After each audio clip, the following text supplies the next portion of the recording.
Hola a todos, vamos a continuar con la tercera parte del curso de Python. En el vídeo anterior habíamos visto alguna función más de las que podíamos utilizar dentro de Matplotlib y cómo utilizar la interfaz orientada a objetos para tener más control sobre nuestros gráficos. Antes de seguir, quería solucionar un problema que habíamos tenido antes a la hora de incluir látex en las etiquetas de la gráfica. Lo que había pasado es que había puesto dos signos de dólar y la gráfica directamente no aparece.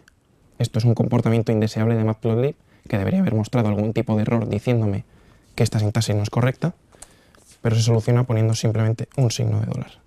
En este caso, la compilación es correcta y aunque no se ve ahí muy bien, puedo ver f de x puesto como si fuese una etiqueta de látex. Para verlo un poco mejor, puedo utilizar la función title, donde también puedo incluir ecuaciones, y puedo poner, por ejemplo, la célebre e igual a mc cuadrado entre dólares.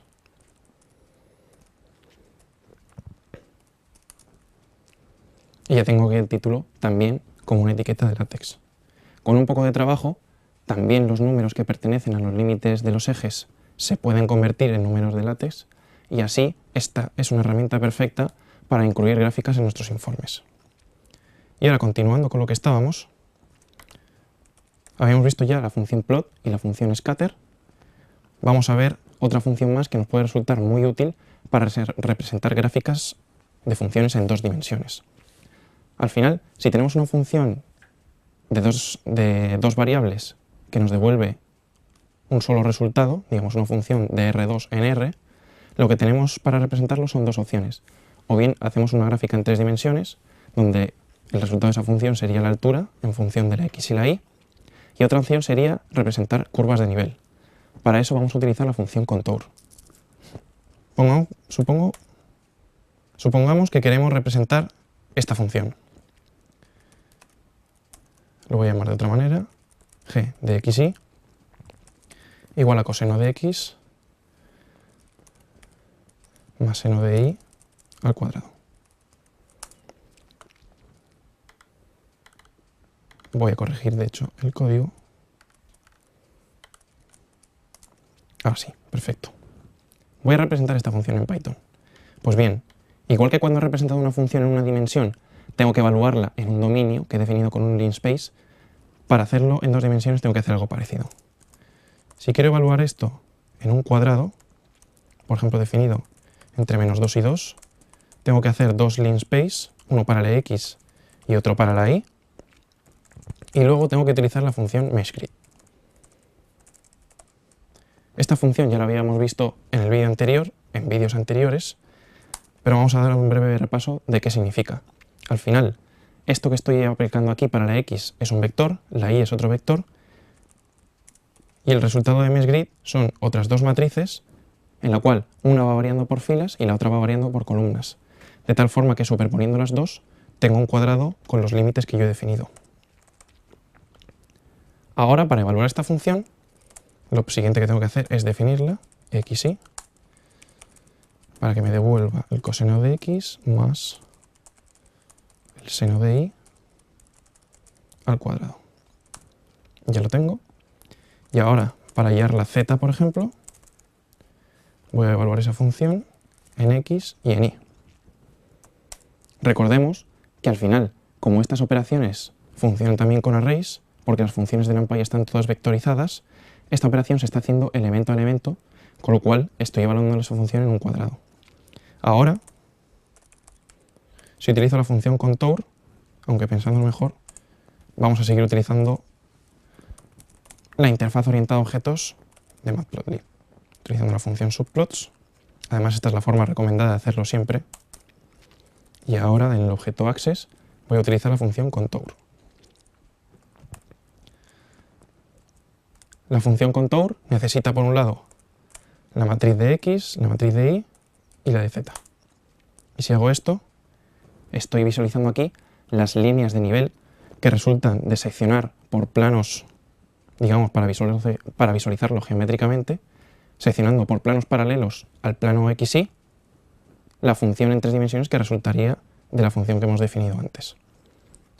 Aquí vemos que se me han creado una serie de niveles que Matplotlib ha considerado adecuados, pero yo esos niveles puedo elegir los que yo quiera. Si aquí especifico, por ejemplo, una lista, -1, 0 y 1, para que resulten 3 niveles, al final voy a tener solo 3 niveles en esta gráfica. Si dejo los niveles tal y como están, aquí también puedo cambiar el mapa de colores a través del cual se están asignando valores numéricos a colores. De igual modo, con el argumento cmap, como habíamos visto en la función scatter, aquí puedo cambiar el color a lo que a mí me interese. Por ejemplo, si escojo este, y ya se me están cambiando los colores. Otra cosa que me puede interesar es usar la función contourF. Al final esta función es muy parecida a la anterior, pero lo que está sucediendo es que me está rellenando cada uno de esos niveles entre sí. Y un efecto muy vistoso que puedo conseguir, si aquí, al especificar los niveles, digo que quiero, por ejemplo, un link space entre -2 y 2, o entre -1 y 1, lo que voy a conseguir es un degradado mucho más vistoso de cómo es esta función.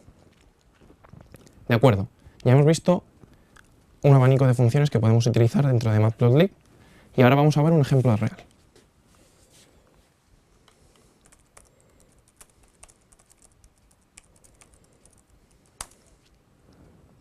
Tengo aquí cargado un archivo de temperaturas. temperaturas.csv, con una serie de datos de valores de temperaturas en el Central Park de Nueva York, obtenidos entre el 1 de enero de 2013 y el 1 de enero de 2014. Como veo aquí, puedo ejecutar comandos de consola arbitrarios dentro de Python simplemente utilizando el carácter exclamación. Yo estoy en Linux, así que tengo que utilizar el comando cat para visualizar este archivo, pero si estamos en Windows, deberíamos utilizar el comando type. De acuerdo, tengo aquí este archivo de temperaturas. Si lo quiero cargar dentro de Python para poder visualizar estas temperaturas, tendría que utilizar la función loadText de NumPy. La función loadText requiere como argumentos ese archivo de temperaturas que quiero buscar y alguna cosa más. Como estoy viendo aquí, este archivo de temperaturas tiene 4 columnas. La primera es el nombre de la estación, luego una cadena que representa la fecha y luego las temperaturas máximas y mínimas. Si intento cargar esto directamente, voy a obtener un error. ¿Por qué?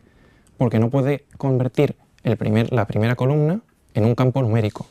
Con lo cual, lo primero que voy a tener que hacer es utilizar la función useCalls y seleccionar las columnas que voy a querer cargar en mis datos. En este caso, solo la segunda, la tercera y la cuarta. La segunda, la tercera y la cuarta. Recordad que en Python el indexado empieza en 0. Otra cosa que tengo que hacer es ignorar la primera línea, porque esto realmente no son datos para mi problema, sino simplemente una descripción de qué es lo que representa cada uno de estos campos. Así que tengo que utilizar la función skipRows y especificar el número de líneas que quiero saltar. En este caso quiero saltar una línea. Aquí me está saliendo otro error. 0, 1, 2, 3. Posiblemente porque me estoy dejando correcto. Además, aquí está este argumento de limiter que por defecto vale none, y eso quiere decir que los campos se van a separar por espacios en blanco. Pero en realidad lo que estoy viendo aquí es que los campos están separados por comas. Por eso me está fallando. Así que necesito aquí, entre comillas, establecer cuál es el espaciador. Y ya tengo cargados todos estos datos. Esto lo voy a guardar en una matriz que se va a llamar datos. Y listo. Y ahora, si quiero representar, por ejemplo, las temperaturas máximas y las mínimas, pues no tendría más que crear aquí una gráfica, plt subplots, y ahora en access, plot. Como la primera columna no va a servir para nada porque es una cadena que representa la fecha, pero no la puedo manipular fácilmente, voy a crear un dominio para el eje X usando la función arrange, y para eso le voy a especificar que tenga el mismo número de elementos que una de estas columnas de los datos que estoy cargando. Así que voy a hacer que me extraiga la longitud de la primera columna, por ejemplo. Y ahora si hago plot con X y esa primera columna, lo que estoy obteniendo es las temperaturas máximas. Si hago una llamada sucesiva a la función plot,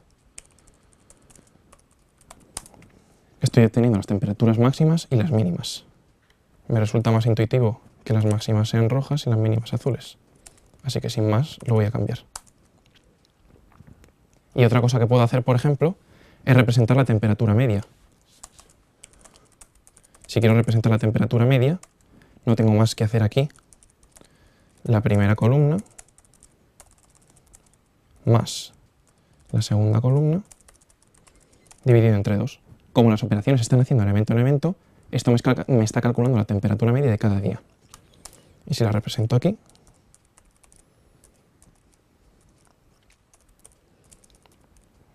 temperatura media, y lo pongo por ejemplo de color negro, aquí la K viene de black, si pongo una B estoy poniendo azul, ya tengo la temperatura media representada en esos ejes. Y así de sencillo resulta representar datos en Python. Ya hemos visto un repaso bastante general de cómo utilizar la librería Matplotlib, y en la siguiente parte del curso veremos cómo hacer computación científica de propósito general utilizando la biblioteca SciPy.